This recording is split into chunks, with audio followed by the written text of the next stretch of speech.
Have you ever thought what is the aim and purpose of your life? Leo Tolstoy said once, the only purpose of education is freedom. Imagine our life is like a bottle. Could be of different sizes, different shapes, different colors. But each one of us are given a bottle, we can imagine, at the time of birth. We cannot change the size of the bottle, we cannot change the shape or the color, but we are supposed to fill it up as we wish, day by day, every day. That freedom we are given. So someone wishes to fill it up every day with clear water, pure water. Another person may fill it up drop by drop with dirty water, maybe drainage water. Someone will fill up his bottle every day, little by little, putting rose water in it. And maybe someone fills it with a mixture of everything. Every day, maybe clear water, then drainage water, then rose water, a mixture. That's also possible. Some people do that. But whatever is collected in the bottle is finally that person's character. It is said that the state of character I happen to have at a certain point in my life shows the way I have lived so far. So somebody's character is like water, pure water, which gives life to himself, to others. Another spreads dirty water, dirty smell, which repels everybody. Somebody else spreads rose water that attracts, that relaxes, that makes happy the life of others. This is how one's character is reflected in the way that we live our life. Process of education, we should be told somewhat less about material dimensions of life and somewhat more about morality and what kind of characters we should have, what binds us more with the fellow human beings, with our history, with our true identity, and with the future, and with our Creator. You look at some of the traditional Indian values. For example, spiritualism. It is opposite to materialism. That denotes attachment to material things, what materialism is, and that is on the rise every day. Even education has become victim of materialism. We pursue education for the sake of some material gain, unfortunately. Whereas spiritualism is devoted to spirit, soul, the Creator, ultimate identification with the individual self, with the Absolute.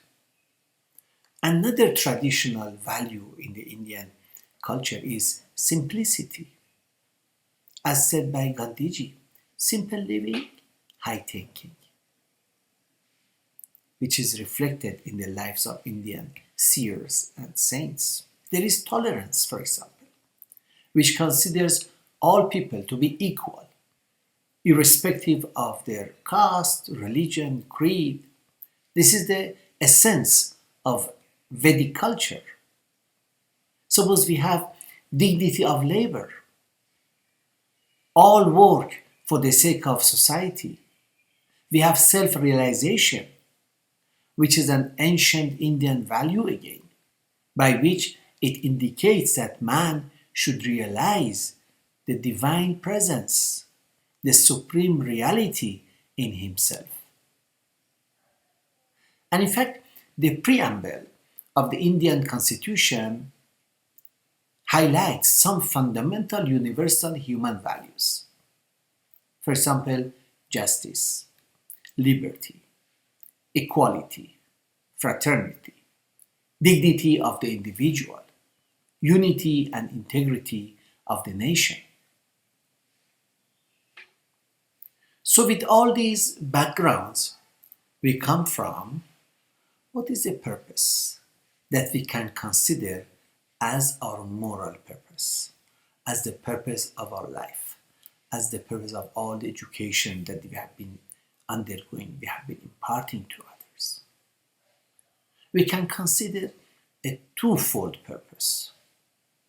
One is developing intellectually, morally, and spiritually at personal level. All the hidden powers which are within us, whether they are moral, whether they are intellectual, they are emotional, they should reach their perfection. They should reach their ultimate fruition. They should develop to their maximum possible extent. That is one purpose. The second purpose is to contribute to the betterment of the world. So it is not just a selfish purpose. It's a purpose which develops one's own self and enables him to contribute to the betterment of the world. But the question will come, how does personal development, personal growth happen? Of course, there is a need for daily struggle, daily effort to achieve knowledge, for example. It doesn't happen by itself automatically. One has to control one's animalistic inclinations and nature, because that can become dominant. And one should try to put into action the moral and spiritual qualities that are within each person, that the person is born with. It's part of everybody's reality, his true self. Qualities like honesty, for example. It is characteristic of human soul. Love, sacrifice, and many, many other qualities which are within us. So we have to put them into action, practice them. And to be able to contribute to the betterment of the world, friends, we have to build some capabilities. For example, creating environments of unity built on diversity, especially in a country like India where we have diverse cultures, religions, languages. How to create unity in diversity environment in our workplace, in the community, in the society. That is a capability. For example, fostering initiative in others. That's another capability. Organizing community projects in partnership with the local stakeholders. A grassroots movement. That's another capability. There are a number of capabilities that we need to develop to be able to contribute to the betterment of the society, friends. That constitutes another purpose of our life. So when we talk of capability building, friends, it is more than just getting some knowledge or information. It is to acquire some skills. It is to be clear about the meaning of some concepts. Suppose when we talk of, say, development, now what does development mean? Or when we talk of, say, justice or unity, what does it mean? Another element that we need to develop within us in order to become capable of contributing to betterment of society is developing right, healthy attitudes. Unfortunately, this is where many of us, many people do not develop. So ultimately, in our daily life, we reflect some attitudes which are not very healthy. Attitude means the way we think, the way we react to the situations. There are some unhealthy attitudes which we have inherited, we have developed because of the influence of the environment, of our upbringing at home, or other reasons. but to become capable of rendering some meaningful service to society, we have to replace those unhealthy attitudes with positive, healthy attitudes. And where from these attitudes come? Of course, one, as I mentioned before, is our upbringing, which has contributed strongly to forming our attitudes. But another element is nurturing the values which are within us. So if I nurture the value of, for example, justice, then my attitude will become unbiased attitude towards others. If I develop the value, the quality of, say, honesty, my attitude becomes more transparent.